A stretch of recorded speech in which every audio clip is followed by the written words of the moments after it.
Florida Solar Design Group installed this solar photovoltaic system in Estero, Florida. It consists of 46 solar panels for a total system rating of 19.3 kilowatts. It will produce 30 megawatt hours of electricity per year. That will offset about $275 of the homeowner's utility bill per month. For this system, we use panels from Mission Solar Energy. Each panel has an in-phase IQ series microinverter paired with it. It's all mounted on Q-rail, a racking system from QuickMount PV with QuickMount L-mount attachments. We included the in-phase Enlighten monitoring system. This allows us to monitor system performance in great detail, right down to the individual panel level. We are monitoring both household energy consumption and solar energy production.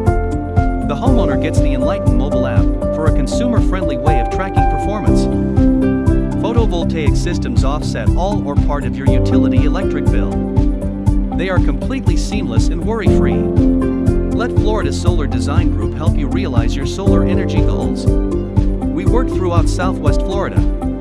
Contact us for a consultation.